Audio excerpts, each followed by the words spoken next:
সুপ্রিয় দর্শক আসসালামু আলাইকুম, ওয়েলকাম মাই চ্যানেল। কেমন আছেন সবাই? আশা করি সবাই ভালো আছেন। যে যেখানে আছেন সুস্থ আছেন, নিরাপদে আছেন। যে যেখান থেকে ভিডিওটি দেখতেছেন শুরুতে একটা লাইক দিয়ে ফুল ভিডিওটি দেখার অনুরোধ রইল। সবাইকে ঈদ মোবারক। আমরা সব সময় সেমাই রান্না করি মিষ্টি দিয়ে বা যে কোনো ডেজার্ট তৈরি করি সেমাই দিয়ে। জাল সেমাই কখনো কি খেয়েছেন? আমি আজকে রান্না করব জাল সেমাই। প্রথমে আমি এখানে 2 টেবিল চামচের মতো দিয়ে দিলাম ঘি।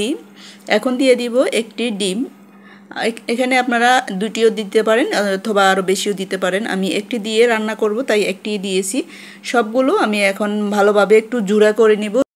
দিয়ে দিব সামান্য পরিমাণে গোলমরিচের গুঁড়া। দিয়ে ভালোভাবে নেড়েচেড়ে আমি ডিমটা উঠিয়ে নিব। ডিমটা আমার উঠানো হয়ে গেল। এখন আমি দিয়ে দিব রান্না করার রেগুলার তেল পরিমাণ মতো। আমি যেহেতু যতটুকু রান্না করব ওই পরিমাপ মেপে আমি তেলটা ব্যবহার করব। দিয়ে দিব আমি একটা রসুন কুচি ছোট ছোট করে কেটে নিয়েছি। আমি রসুনটা দিয়ে দিব আমি পেঁয়াজ কুচি। আমি 2টা পেঁয়াজ কেটে নিয়েছি, 2টা পেঁয়াজ দিয়ে দিব আমি চীনাবাদাম 2 টেবিল চামচের মতো। এখন দিয়ে দিব কাঁচামরিচ, আমি গোল করে কেটে নিয়েছি কাঁচামরিচ। তো ঝালটা আপনারা আপনাদের পছন্দ মতো ব্যবহার করবেন। এখন ভালোভাবে আমি একটু কষিয়ে নিব, তেলের মধ্যে ভেজে নিব।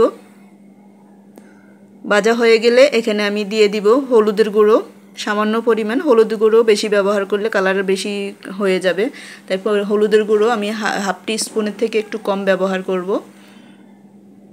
দিয়ে দিব আমি মরিচের গুঁড়ো আপনারা আপনাদের পছন্দ মতো ব্যবহার করবেন। ঝাল যে যেমন পছন্দ করেন ওইভাবেই। এখন ভালোভাবে আমি কষিয়ে নিব। আমার প্রায় কষানো হয়ে গেল। এখন দিয়ে দিব আমি সয়া সস 2 টেবিল চামচের মতো সয়া সস দিয়ে দিলাম। দিয়ে দিব 2 টেবিল চামচের মতো টমেটো সস দিয়ে ভালোভাবে আমি কষিয়ে নিব। এখন তো আমার প্রায় কষানো হয়ে গেল। এখন দিয়ে দিব আমি বাঁধাকপি অথবা পাতাকপি যেটাকে আমরা বলি। আমার প্রয়োজন করা ছিল ফ্রিজে, বাঁধাকপি দিয়ে দিলাম। এখন ভালোভাবে কষিয়ে নিব। দিয়ে দিব মটরশুঁটি। এখন ভালোভাবে এখানে কষিয়ে নিব যাতে মটরশুঁটিটা সিদ্ধ হয়ে যায়।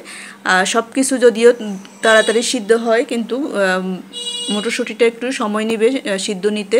দিয়ে দিব হাফ টিস্পুনের মতো আমি দিয়ে দিলাম এখানে ম্যাগি নুডলসের যে ম্যাগি মশলাটা আছে ওই মশলাটা দিয়ে দিয়েছি হাফ টিস্পুনের মতো।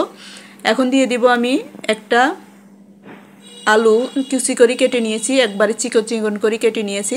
আপনারা চাইলে এখানে গাজরও ব্যবহার করতে পারেন। গাজর টমেটো সব কিছু মিলে যদি রান্না করা হয় খুব মজা হয়। তো আমার কাছে গাজর ছিল না তাই আর গাজর দেওয়া হয় নাই। ভালোভাবে কষিয়ে নিয়েছি। এখন দিয়ে দিব স্বাদ মতো লবণ। যেহেতু সয়া সস দিয়েছি পরিমাণ মতো লবণটা ব্যবহার করতে হবে।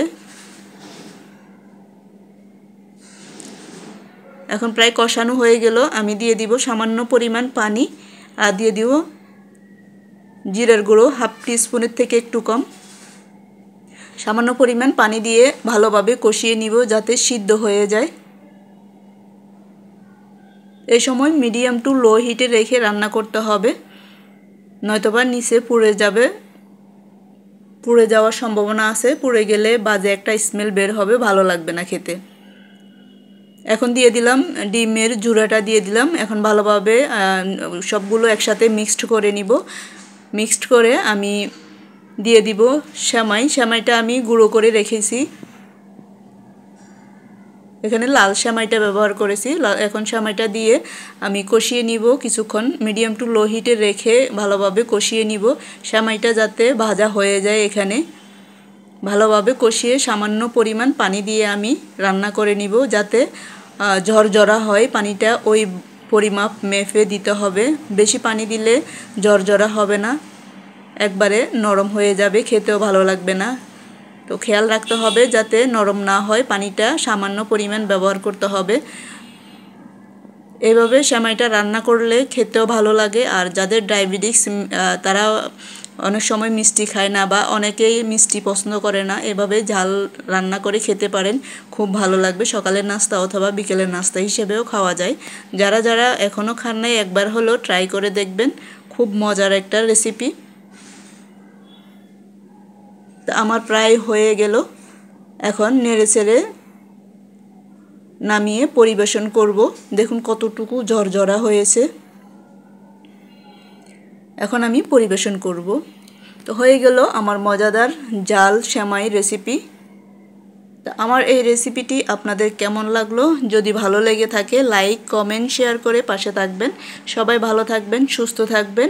আবার দেখা হবে যে কোনো ভিডিওতে যে কোনো রেসিপি নিয়ে। সবাই সুস্থ থাকবেন। আল্লাহ হাফেজ। খেতে কিন্তু অনেক মজা হয়েছে, একবার হলেও ট্রাই করে দেখবেন। এ পর্যন্তই। আল্লাহ হাফেজ। আসসালামু আলাইকুম।